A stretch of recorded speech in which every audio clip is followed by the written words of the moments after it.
पुस्तकांच्यासाठी घर बांधणारा महामानव म्हणजे डॉक्टर बाबासाहेब आंबेडकर. वसंत जाधव यांचे प्रतिपादन. चिखलवाडे येथे शताब्दी महोत्सव वर्षाची दुसरी सभा संपन्न. शिक्षण हे वाघिणीचे दूध आहे. जो कोण घेतो तो गुरगुरल्याशिवाय राहणार नाही. पुस्तक वाचल्याने व्यक्तिमत्वाच्या विकासामध्ये अधिक भर पडते. यामुळेच प्रज्ञासूर्य डॉक्टर बाबासाहेब आंबेडकरांनी पुस्तकांच्यासाठी स्वतंत्र घर बांधले, असे प्रतिपादन वसंत जाधव यांनी व्यक्त केले. ते चिखलवाड येथे डॉक्टर बाबासाहेब आंबेडकर यांचा प्रथम पदस्पर्श शताब्दी महोत्सव कमिटी आयोजित केलेल्या दुसऱ्या सभेमध्ये प्रमुख व्याख्याते म्हणून बोलत होते. कार्यक्रमाच्या प्रारंभी उपस्थित मान्यवरांच्या हस्ते महापुरुषांच्या प्रतिमेचे पूजन करण्यात आले. सामूहिक बौद्ध वंदना व त्रिशरण पंचशील घेण्यात आले. मान्यवरांना गुलाब पुष्प देऊन स्वागत करण्यात आले. कार्यक्रमाचे प्रास्ताविक संतोष मिस्त्री यांनी केले. या कार्यक्रमाच्या अध्यक्षस्थानी दादासाहेब पाटील हे होते. पुढे बोलताना जाधव म्हणाले, हिंदू कोड बिल या अंतर्गत महिलांसाठी बाबासाहेबांनी उल्लेखनीय कार्य केलेले आहे. स्त्रियांच्या शिक्षणासाठी बाबासाहेबांचे योगदान महत्त्वपूर्ण असल्याचे सांगितले. डॉक्टर बाबासाहेब आंबेडकरांनी रिपब्लिकन पक्षाची स्थापना केली, त्याच्या झाली थोडा, पण डॉक्टर बाबासाहेब आंबेडकरांचा जो रिपब्लिकन पक्ष आहे तो पक्ष आपण जतन केला पाहिजे. त्या पक्षाची आपण काय केली पाहिजे, वाढ केली पाहिजे. आपण किती आहोत त्याला महत्त्व नाही, पण आपण त्याच्या विचाराचं आपण चाललं पाहिजे. की ही जागर करण्याची वेळ आली की सध्या काय झालं, काही मरगळ आहे. तुम्हाला डॉक्टर बाबासाहेब आंबेडकरांचं उदाहरण सांगतो की सुशील सारखा एखादा पत्रकार होते. ते त्यांनी तिघांची म्हणजे महात्मा गांधी, बॅरिस्टर जीना आणि डॉक्टर बाबासाहेब आंबेडकरांची वेळ घेतली होती. आणि ती वेळ त्यांनी काय सांगितलं, आम्ही दिवसभर कामामध्ये असतोय, तुम्ही संध्याकाळी पत्रकारांना सांगितलं माझ्याकडे या. तर रात्री 10 वाजता ते पत्रकार महात्मा गांधी यांच्या घरी गेले. त्यावेळी त्यांच्या म्हणजे श्री साहेब काय सांगितलं की महात्मा गांधी आता झोपलेले. त्याच्यानंतर 11 वाजता बॅरिस्टर जीना यांच्याकडे गेले पत्रकार, आणि त्यांनी काय सांगितलं की ते पण आता झोपलेले आहे. आम्ही थोड्याशा कामामुळे काय झालं की ते पत्रकारांना जायला वेळ झाला आणि रात्री 2 वाजता डॉक्टर बाबासाहेब आंबेडकरांच्या घरी गेले. आणि मग त्यांना काय वाटलं की बहुतेक डॉक्टर बाबासाहेब आंबेडकर झोपले असतील, तेव्हा आता याला काय निवडण्याचं काय म्हणजे हे नाही. तर तरी पण बघूया म्हटले की डॉक्टर बाबासाहेब आंबेडकर जागे आहेत काय. तर 2 वाजताचे पत्रकार त्यांच्या घरी गेले आणि दारात हाक मारली. त्यावेळी डॉक्टर बाबासाहेब आंबेडकर जागे होते आणि त्यांचे ते वाचन चालू होतं. पण त्या पत्रकारांनी त्याला प्रश्न विचारला की बाबा डॉक्टर महात्मा गांधी झोपलेले आहेत, बॅरिस्टर जीना झोपलेले आहेत आणि 2 वाजले आणि तुम्ही अजून कसे काय जागे आहात.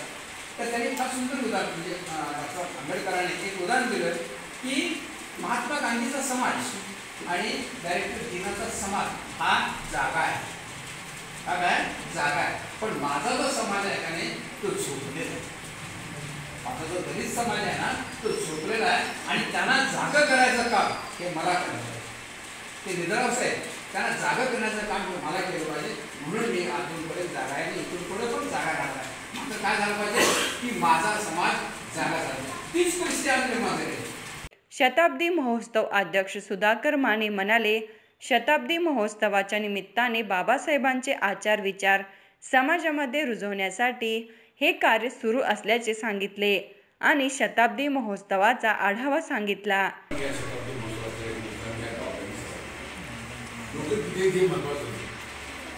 लाल बॉर्डरचे तुम्हाला कदाचित माहिती नसेल की एक समोर कधी एक कार्यकर्ता असला तर एक कार्यकर्त्यासाठी 1 तासभर ते भाषण करते आणि एक कार्यकर्ता घडवायसाठी तासभर तो वक्ता बोलतो.